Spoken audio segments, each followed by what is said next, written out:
প্রিন্সে যুক্ত হলো আর এক ইন্ডিয়ান হিরোইন। ইয়েস, বেশ নামজাদা হিরোইন আর কি বলা চলে। তিনি কিন্তু প্রিন্সে যুক্ত হয়েছেন এবং তিনি করবেন একদম ভয়ানক অ্যাকশন। বলা যাচ্ছে বা মনে হচ্ছে আর কি, বোঝা যাচ্ছে, তার ক্যারেক্টারের নামও জেনে গিয়েছি, তার পুরো বিষয়টা জেনে গেছি, সে নিজেই জানিয়েছে কোথাও গিয়ে। তো এটা একটা দারুণ খবর অ্যাকচুয়ালিতে।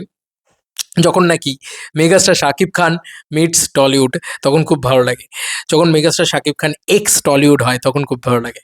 রাজা চন্দ্রর ওয়াইফ পিয়ান চন্দ্র, রাজা চন্দ্র এখানকার অন্যতম বড় কমার্শিয়াল পরিচালক একজন, কমার্শিয়াল সিনেমার পরিচালক একজন। আমি তো অন্তত তাকে তাই বলেই চিনি। রংবাজ হোক বা চ্যালেঞ্জ 2 হোক, বড় বড় সব ছবি বা জিদ্দার বড় ছবি যেগুলো, সেই ছবিগুলোকে কিন্তু মূলত রাজাচন্দ্র পরিচালনা করেছেন। বেশ করেছি, প্রেম করেছি বোধহয় রাজাচন্দ্র। তো এই ধরনের বড় ছবিগুলো আর কি, কমার্শিয়াল সো কল্ড একদম পেপি ছবি যেগুলো, সেই ধরনের ছবি উনি পরিচালনা করতেন এবং করেনও এখনো। তো ওনার ওয়াইফ পিয়ান চন্দ্র, তিনিও কিন্তু এখানকার বেশ নামজাদা হিরোইন। তিনি দেবদার অন্যতম অনেকগুলো ছবিতে থাকেন, দেবদার সাথে খুব ভালো রিলেশন তাদের। তো এই ব্যাপারগুলো কিন্তু থাকছে। তো পিয়ান চন্দ্র তিনি কিন্তু তার নামটা এবং তার বন্দুক তথা সব কিছু কিন্তু দিয়ে দিয়েছেন আমাদের সামনে। তিনি প্রিন্সে থাকতে চলেছেন, মেগাস্টার শাকিব খানের প্রিন্সে।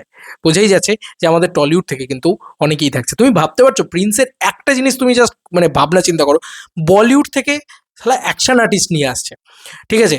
সেখান থেকে দুটো বড় অ্যাকশন আর্টিস্ট নিয়ে আসা হয়েছে, ঠিক আছে? টলিউড থেকে পিয়ান চন্দ্র থেকে শুরু করে আরও কিছু জুনিয়র আর্টিস্ট, আরও কিছু মানুষজন তারাও কাজ করছেন, ঠিক আছে?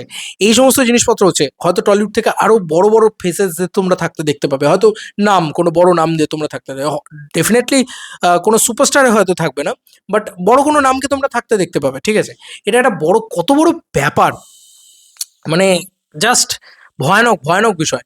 এবং সে কিন্তু জানিয়ে দিয়েছে তার ক্যারেক্টারের নাম হচ্ছে নন্দা, এবং তার বন্দুকটাও দেখিয়ে দিয়েছে সে। তার মানে সে একটা গান ফাইট করতে চলেছে, এটা বোঝা যাচ্ছে। সাইনিং ইন নন্দা অ্যাকশন এখানে বড় করে লেখা রয়েছে।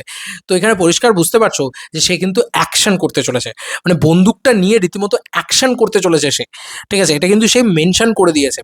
তো বুঝতেই পারছো যে পিয়ান চন্দ্র তিনি কিন্তু বেশ মানে পপুলার অ্যাক্ট্রেস অলসো আমাদের টলিউডের। তো তিনি কিন্তু এখানে অ্যাকশন করবেন এবং এত বড় একটা ছবি, মেগাস্টার শাকিব খানের প্রিন্স। আচ্ছা, আরেকজনের থাকার কথাও রয়েছে, আমি যদি খুব ভুল না করি, বিশ্বরূপ বিশ্বাস, তার কথাও আমি বলে দিই এই ভিডিওর ভিতরে। তিনিও কিন্তু থাকতে পারেন, ঠিক আছে, মেগাস্টার শাকিব খানের প্রিন্স ছবিতে। দেখা যাক আমরা তাকে কিভাবে দেখতে পাই, কি লুকে দেখতে পাই, কিভাবে হয়। মানে আমি ওই মানুষটাকে নিয়েও খুব খুব এক্সাইটেড, কারণ ওই মানুষটা খুব ভালো অ্যাক্টার। তো তোমরা যারা চেনো বা চেনো না, রঘু ডাকাতে ছিলেন উনি, দেবদার ছবি। তো এরকম ধরনের অনেক ছবিতে উনি থাকেন এবং বড় ছবিতে মূলত উনি থাকেন আর কি। খাদানের রাইটিং টিমে ছিলেন আর কি উনি। তো দেখা যাক কি হয়।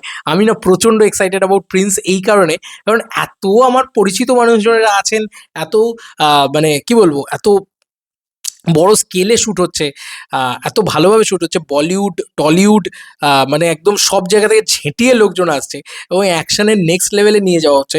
ফিমেল অ্যাকশন, মানে এখানে হয়তো নায়িকাদেরও আমরা অ্যাকশন করতে দেখবো, হয়তো জ্যোতির্ময়ীকেও অ্যাকশন করতে দেখবো, হয়তো আ পিয়ান চন্দ্রকে অ্যাকশন করতে দেখবো, হয়তো তাসনিয়া ফারিনকে অ্যাকশন করতে দেখবো। জানি না কি হবে।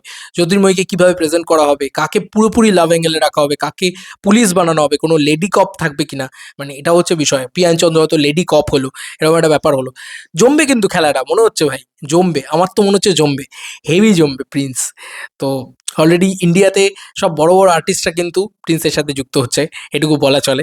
এবং ইন্ডিয়াতে সব বড় বড় আর্টিস্টরা প্রিন্সের সাথে যুক্ত, মানে তোমরা প্রিন্সের কোয়ালিটি দেখতে পাবে, আর কিছু না। মানে দেখো, এতদিন ধরে গ্র্যান্ডার গ্র্যান্ডার গ্র্যান্ডার এটা শুনেছো, 90s কিড, মানে 90s জিনিসপত্র ইউজ হচ্ছে, সেগুলো শুনেছো। ফাইনালি এখন তোমাকে বলছি যে আর্টিস্ট ওয়াইজও কিন্তু তারা ইয়ে করছে, মানে একটা প্রোডাকশন সব দিক দিয়ে চেষ্টা করছে যে ভাই প্রিন্স সিনেমাটা যাতে সুন্দর দেখতে লাগে, সুন্দর হয়।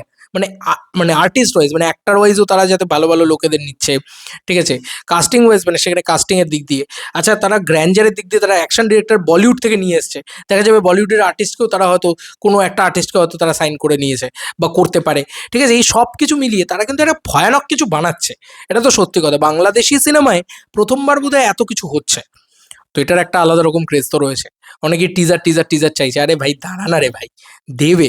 বড় কিছু, ভালো কিছু বানাতে গেলে একটু সময় লাগে। সময় দাও। শাকিব খানকে দেখে লোকে ছিটকে যাবে যে, "আয় ভাই কি দিল এটা?" এইটা যাতে হয়। তা নাহলে কি লাভ ভাই? নরমাল কিছু এলো, নরমাল কিছু হলো। মজা নেই, তাই না? চলো বন্ধুরা, নতুন কোনো ভিডিওতে দেখা হবে। বাই।